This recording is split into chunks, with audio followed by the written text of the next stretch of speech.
Hello students, अब हम आगे के लेक्चर में एरर को पढ़ेंगे। ठीक है ना। तो एरर पढ़ने से पहले हमें एक कंसेप्ट की ज़रूरत पड़ती है और वो है accuracy and precisions. Is that clear? या आप जिसको बोलते हैं प्रिसाइज, कितनी वैल्यू प्रिसाइज है, कितनी एक्यूरेट है। ठीक है।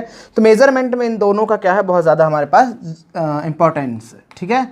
अगर मैं बात करूँ वर्ड किसकी, एक्यूरेसी की, किसकी बात करूं, एक्यूरेसी। इस वर्ड को क्या करता है अभी हम समझते हैं।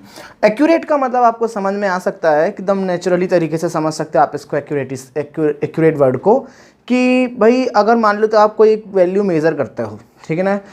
अगर वो मेज़रमेंट आपका उसकी एक्चुअल वैल्यू के करीब है या एक्चुअल वैल्यू के आसपास है या बोल सकते हैं एक्चुअल वैल्यू के बराबर है, तो हम बोलेंगे वो ज़्यादा हमारा क्या है, एक्यूरेट है। अगर मेज़रमेंट आपका टोटल ट्रू वैल्यू मतलब जो उसकी एक्चुअल वैल्यू है उसके बराबर हो जाए, तो आप बोलेंगे वो सबसे ज़्यादा एक्यूरेट है, मतलब 100%, no issue. Is that clear? तो हम क्या बोल सकते हैं, accuracy in measurement,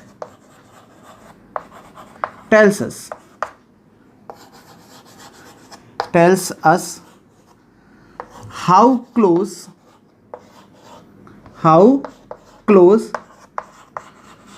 our measured value is to true value. Is that clear? ये हमारा क्या है, सिंपल सा कंसेप्ट है किसका, एक्यूरेसी का। एक्यूरेसी को समझने के लिए मैं आपको एक बात और समझा देता हूँ। जैसे मान लीजिए आप किसी क्वांटिटी को मेज़र कर रहे हैं, मान लेते हैं एक हमारे पास एक कोई क्वांटिटी है, ठीक है ना। मान लेते हैं उस क्वांटिटी को मैं Q बोल देता हूँ। इसकी जो ट्रू वैल्यू है, इसकी जो क्या है मेरी ट्रू वैल्यू का मतलब है इसकी एग्जैक्ट वैल्यू, मतलब जो वास्तव में कितना बड़ा है कितना छोटा है, इसको लंबाई से मान लेते हैं। तो इसकी जो एग्जैक्ट वैल्यू है मान लेते हैं कितनी है, 8.372 सेंटीमीटर। ये इतनी बड़ी है हमारी क्या, क्यू क्वांटिटी जो है इसकी लंबाई इतनी है एग्जैक्ट। समझ में आ गया ना। पर अगर आप जब क्या करते हो, इसको मेज़र करते हो, ठीक है ना, आप इसको मेज़र करते हो तो आपकी जो मेज़र्ड वैल्यू है वो आती है भाई 8.2 के समथिंग आती है। समझ में आ रहा है क्या आ गया आपका, 8.2 के समथिंग आ गई। तो ये आपकी कम एक्यूरेट है, समझना ध्यान से। अगर अगली वैल्यू आप निकालना चाहते हो तो कितना होगा, जैसे मान लो 8.3 कर देते हैं, कितना कर देते हैं 8.3, तो ये ज़्यादा एक्यूरेट है। ये क्या है हमारी, ज़्यादा एक्यूरेट है, मतलब बहुत एक्यूरेट है। क्लियर है? एक्यूरेसी इन मेजरमेंट के बाद हमारे पास जो नेक्स्ट टॉपिक आता है वो होता है क्या, हमारे पास precision in measurement. Is that clear? कौन सी चीज़ होती है हमारी, precision in measurement. Is that clear? बस प्रिसीजन से समझ जाओगे आप क्या है। देखिए, precision of a measurement is the limit of measurement actually, in simple terms I can say that, कि कितनी, या फिर रिजोल्यूशन ऑफ मेजरमेंट आप ये भी बोल सकते हो उसको, कि मतलब आप उसको कितने आगे तक क्या कर सकते हो, मेज़र कर सकते हो। ठीक है। जैसे कि मान लेते हैं आप किसी नॉर्मल स्केल से किसी लेंथ को मेज़र कर रहे हो, जो आपके पास नॉर्मल स्केल है सेंटीमीटर स्केल, तो आप उसको क्या कर सकते हो, जैसे कोई स्केल है, आपको लंबाई नापना है तो 2.3 सेंटीमीटर आपने उसकी लंबाई को नाप लिया, ठीक है ना। मतलब डेसिमल के एक प्लेस तक क्या कर रहे हो, आप उसको नाप रहे हो।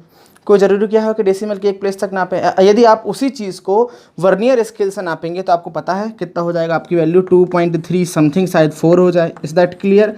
ये डेसिमल की क्या हो रही, आगे तक की वैल्यू आपको दे रही है।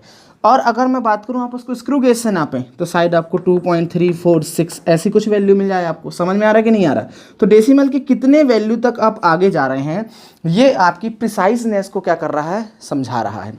इस तरीके से हम क्या कर सकते हैं, समझ सकते हैं। ठीक है। तो ये जो वैल्यू है ये वाली, ये ज़्यादा प्रिसाइज है इससे, ये वैल्यू ज़्यादा प्रिसाइज है इससे। Is that clear?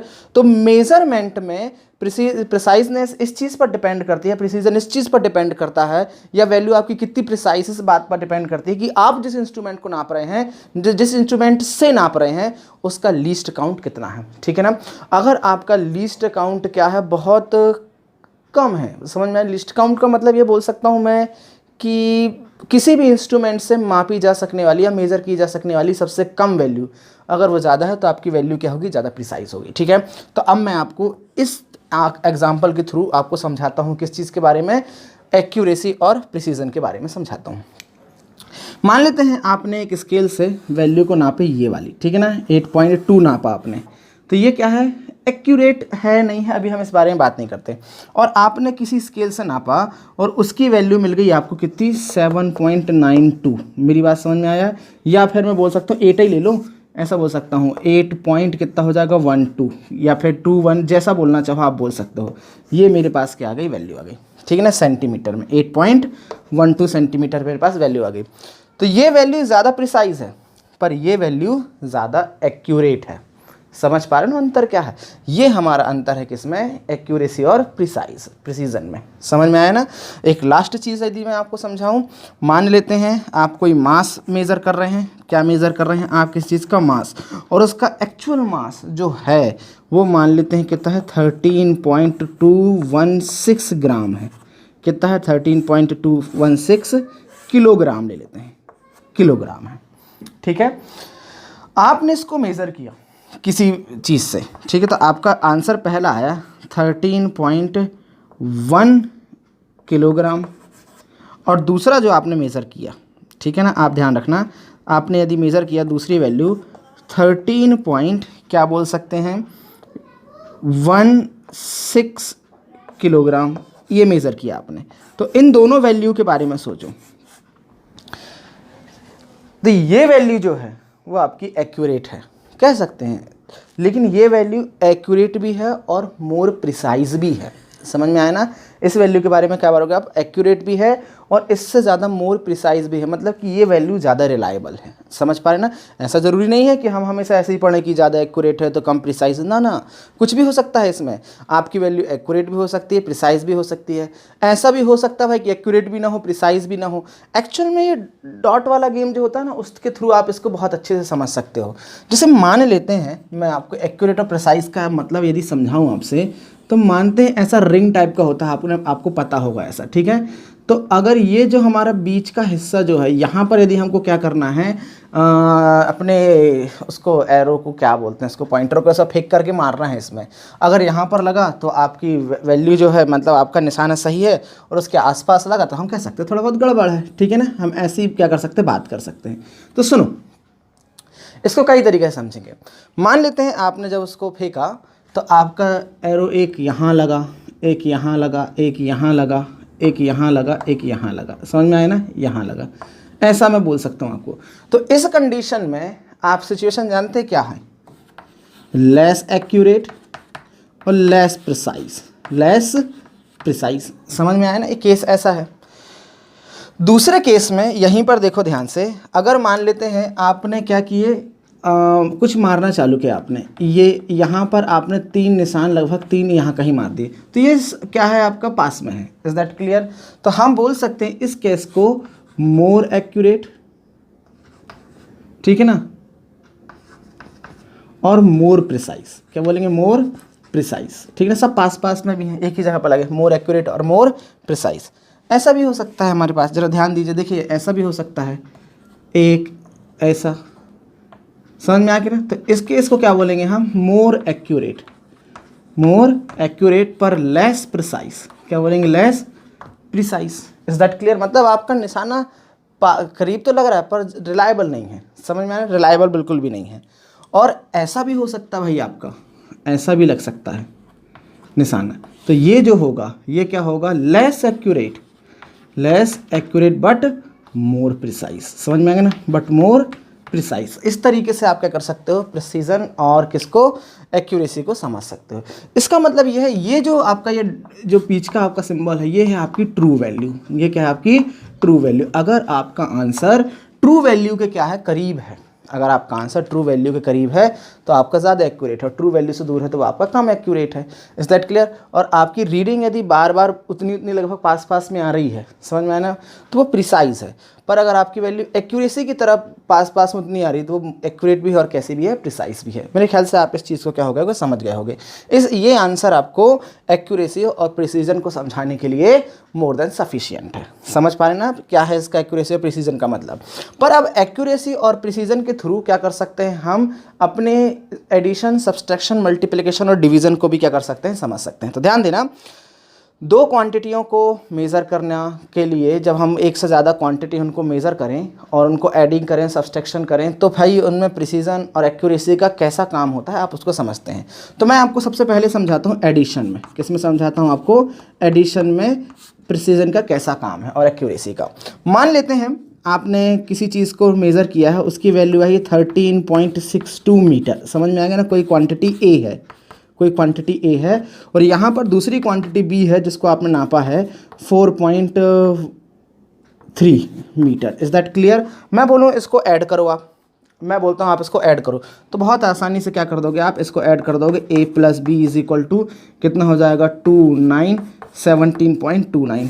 आप पट से ऐसा करके बता देंगे कि ये हमारा आंसर है। और ऐसा लिख भी सकते हो आप, पर एक बात ध्यान देना, ठीक है ना, मेजरमेंट में रिपोर्ट करते समय आंसर तुरंत गलत हो जाएगा। रीज़न क्या है कि आपने बी क्वांटिटी को एक ऐसे इंस्ट्रूमेंट से नापा है जो क्या है, डेसिमल के सिर्फ एक पॉइंट तक क्या दे रहा है, वैल्यू दे रहा है, मतलब रिलायबल है। और आपने बी को ऐसे नापा जो डेसिमल के 2 पॉइंट तक दे रहा है, मतलब ज़्यादा प्रिसाइज है। तो कम प्रिसाइज वाला आंसर ज़्यादा प्रिसाइज वाले आंसर के साथ जोड़ने से ज़्यादा प्रिसाइज नहीं हो जाता, समझ में आ गया ना, बल्कि इसका उल्टा है। ज़्यादा प्रिसाइज वाला आंसर को वैल्यू को कम प्रिसाइज वाले वैल्यू के जोड़ने के साथ जो नया आंसर आता है वो कम प्रिसाइज वैल्यू के हिसाब से एक्सप्लेन किया जाता है। वो आप खुद समझ सकते हैं प्रैक्टिकली, अगर आप इसको फीलिंग से देखें, समझें तो हमारा आंसर जो है डेसिमल के एक प्लेस तक ही क्या होगा, रिलायबल होगा। तो आपको इसके लिए राउंडिंग ऑफ का कंसेप्ट लगाना पड़ेगा। और आपको पता है डेसिमल के एक पॉइंट तक करेंगे तो कितना होगा भाई अपना 17.9 metre. That is your answer. Is that clear what exactly I want to tell, that is your answer. समझ में आ गया ना। मैं बोलूँ इन दोनों को घटा दो भला, तो भाई आप घटा देंगे, कितना आएगा a माइनस बी, सब्सट्रैक्ट कर देते हैं, सब्सट्रैक्ट करेंगे तो कितना आएगा, कोई दिक्कत नहीं, 2, यहाँ कितना होगा 3 पॉइंट कितना होगा 9। समझे, लगभग इस तरीके से क्या कर सकते हैं हम इसको सब्सट्रैक्ट कर सकते हैं, नो इशू। फिर भी आपका आंसर कितना आएगा, डेसिमल के एक प्लेस तक ही आएगा। और कितना होगा मेरा डेसिमल के एक प्लेस तक लाने के लिए मेरा कितना होगा 9.3 मीटर। Is that clear. ये हमारा क्या है, साधारण सा क्या है, एग्जाम्पल एक्सप्लेनेशन है किसका, इसको समझाने के लिए। समझ में आ गया ना। एडिशन और सब्सट्रैक्शन में ऐसे मल्टीप्लिकेशन और डिवीज़न में भी लाया जा सकता है। अगर मैं बात करूं, किसकी बात करूं, ये एडिशन और यहीं पर मैंने सब्सट्रैक्शन भी समझा दिया, तो एडिशन एंड सब्सट्रैक्शन आप यहाँ कर सकते हो, ठीक है ना, कोई दिक्कत यहाँ पर है नहीं। अब ऐसे ही मैं बात करूँगा भाई मल्टीप्लिकेशन की, और किसकी बात करूँगा, डिवीज़न की बात करूँगा। दोनों में प्रिसीजन देख लेते हैं हम, ठीक है, बिल्कुल सिंपल तरीके से है। मान लेते हैं हमारे पास कोई वैल्यू है, जैसे कि भाई 48.4 है, ठीक है ना, ऐसा मैं मान लेता हूँ, मीटर कर लेते हैं एक क्वांटिटी, और दूसरी क्वांटिटी है 22.2 कर देता हूँ, ठीक है ना, मीटर है। ये A है और ये क्या है, B है। मैं बोलता हूँ इनका मल्टीप्लाई करो, और एक बार बोलता हूँ भाई इनका डिवीज़न करो, ठीक है। तो मल्टीप्लाई करके देखते हैं, ठीक है ना, A इंटू B, तो कितना आएगा 484, 4 पॉइंट कितना हो जाएगा, लगभग अपना 4 इंटू 2.2। आंसर कितना आएगा आपका,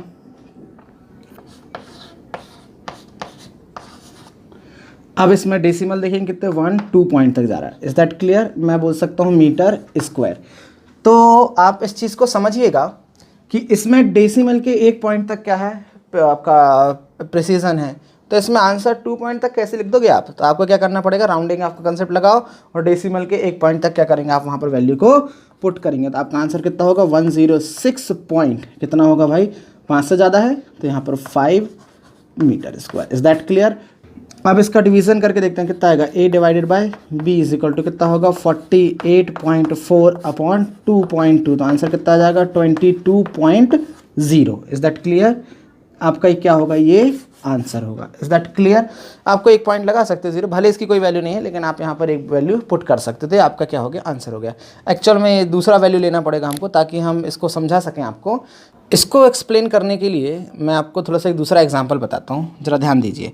जैसे कि कितना A इज़ इक्वल टू है 15.2352 सेंटीमीटर, और B इज़ इक्वल टू मान लेता हूँ मैं 1.24 सेंटीमीटर। मैं बोलूँ भाई इसको डिवाइड करो, इसको क्या कर दूँ, डिवाइड कर दूँ। तो इसको डिवाइड कर दूँ मैं तो a बाय b मेरे को कितना मिल जाएगा यहाँ पर 12.286 मैंने इसको डिवाइड करके रखा था, ठीक है ना। ये आपका क्या आ गया यहाँ पर आंसर आया, समझ में आया ना। पर एक बात ध्यान दो, ये कितना है, डेसिमल के 2 पॉइंट तक क्या है, प्रिसाइज है, और ये 4 तक है। तो आंसर आपका 3 4 ऐसा नहीं पहुंचेगा, वो कहाँ तक जाएगा, आपका डेसिमल के 2 पॉइंट तक ही क्या होगा, आपका सही होगा। तो ये कितना है भाई मेरा, ये 6 है, तो इसको राउंडिंग ऑफ करे कितना लिख दूंगा मैं, 12.29। Is that clear, that will be my answer. तो ये क्या है हमारा प्रिसीजन और किसके एक्यूरेसी के थ्रू क्या कर सकते हैं, हम इसको एक्सप्लेन कर सकते हैं। ये हमारा प्रिसीजन और एक्यूरेसी को क्या करता है, पूरे तरीके से समझाता है। पर एक बात ध्यान देना, अगर मान लेते हैं आप नॉर्मल नंबर को क्या करते हो, डिवाइड करते हो, किसी नॉर्मल नंबर से डिवाइड करते हो, तो फिर आपकी जो वैल्यू है वो आपकी जैसी की तैसी रहेगी, ठीक है ना। वो जितनी प्रिसाइज है वो उतनी ही प्रिसाइज रहेगी, मतलब कि डेसिमल जितने पॉइंट तक जा रहा है वो उतने पॉइंट तक ही रहेगा। जैसे